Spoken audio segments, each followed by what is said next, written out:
Hey there! Poverty is a serious problem in many countries around the world. Many people have low incomes, few opportunities, and struggle to survive. It seems like so many problems come from not having enough money. So you might wonder, why don't we just print more money? Everybody gets rich, everybody's happy, right? Well, this seemingly simple solution isn't as straightforward as it sounds. In this video, we'll understand, why don't the government just print more money? First, let's understand what happens when we print more money. If you ask your parents or teachers, they will answer it will lead to inflation. But what is inflation? Inflation is when prices go up because there's more money but the same amount of stuff to buy. Our economy is based on the law of supply and demand. When the supply is high and demand is low, then the price will go down. But if the supply is low and demand is high, then the price will go up. And that's called inflation. And when inflation gets really extreme, it's called hyperinflation. To understand more, let's use a simple example with bread. Imagine a loaf of bread costs $5. Bob, John, Alex, Jack, and Tony each have $5, and there are only 5 loaves of bread available. So, each person can buy 1 loaf of bread for $5. Now, let's say the government prints more money and gives an additional $5 to everyone. Now, Bob, John, Alex, Jack, and Tony each have $10.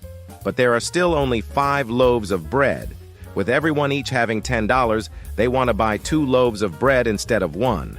However, there are still only 5 loaves of bread, and the bakery can't produce more bread instantly. The bakery sees that people are competing to buy the bread and think, people can afford to pay more, so let's raise the price to make more profit. So they just raise the price from $5 to $10 per loaf of bread. And it's just normal human nature to get more profit. In the end, Bob, John, Alex, Jack, and Tony still only get 1 loaf of bread each, but now they pay $10 for it. Why? Because they have more money, but there are still only 5 loaves of bread.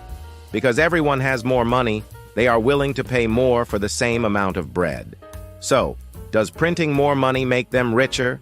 No, it doesn't. Because there's still only 5 loaves of bread. Unless the bakery can make 10 loaves of bread, the price will stabilize. And does this make the bakery richer? Also no. Yes, at first they get more profit, but remember that all people have more money and competing to buy bread from all bakeries. So all bakeries also have more money and want to buy more wheat to make more bread. But the problem is, wheat must be grown on fields, and as we know, fields are limited. So, in the end, the wheat farmers can't keep up with the demand from the bakeries. This will result in bakeries are competing to buy wheat and increasing the price of wheat. As the cost of wheat increases, bakeries have to raise the price of bread even more to maintain their profit margins. In conclusion, printing more money without increasing the supply of goods and services leads to inflation, where prices rise and the value of money falls. This is why simply printing more money doesn't solve economic problems. Now that you realize printing more money sounds like a stupid idea, and you're probably sure no country would ever do that, well, some countries actually have, and it ended in disaster. Let's examine a few notable examples. Number 1, Weimar Republic 1920s. So, after the German Empire lost World War I, the German Empire was abolished in a revolution, and the Weimar Republic was established as the new Germany. The Weimar Germany was severely devastated by the war, with infrastructure in ruins and chaos all over country. To worsen matters, the Allied forces imposed hefty war reparations based on the Treaty of Versailles, which also angered this Austrian painter. The economy was in ruins, unemployment was rampant, and the government had no money. In a desperate attempt to pay off reparations and cover debts, the government resorted to reckless money printing. This led to prices skyrocketing at an alarming rate. By November 1923, prices were doubling every few hours. People needed wheelbarrows full of cash just to buy basic necessities like bread. For instance, a loaf of bread that cost 250 marks in January 1923 skyrocketed to 200 billion marks by November 1923. This hyperinflation destroyed savings and destabilized the economy, contributing to social unrest and led to the rise of this Aryan dude who would reshape history. Number 2, Zimbabwe, 2007. Zimbabwe, previously known as Rhodesia, was an apartheid country similar to South Africa. In the 1980s, after the end of apartheid, Rhodesia was dissolved and Zimbabwe was established. The new president, Robert Mugabe, was a strong anti-colonialist and decided to evict white landowners, redistributing the land to black farmers.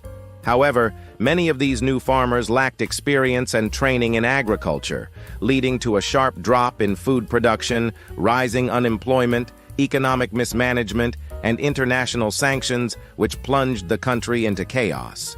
To tackle these challenges, the government started printing money to cover its expenses and try to fix the economy. This reckless printing led to hyperinflation, where prices soared at an alarming rate. By 2008, Zimbabwe's hyperinflation rate peaked at an unimaginable 89.7 sextillion% per year. That's 89.7, followed by 20 zeros. The Zimbabwean dollar became practically worthless, and people had to carry huge stacks of cash just to buy basic items like eggs. Prices could double within a day, or even within hours. Number 3, Venezuela, 2016. Venezuela has the largest oil reserves in the world, even more than Saudi Arabia. As a wealthy oil country, Venezuela became heavily dependent on oil. Before 2008, when oil prices were high, Venezuela was a rich country, selling lots of oil and making tons of money. However, instead of using this money to develop their industries and economy, Venezuela provided a lot of subsidies to the people.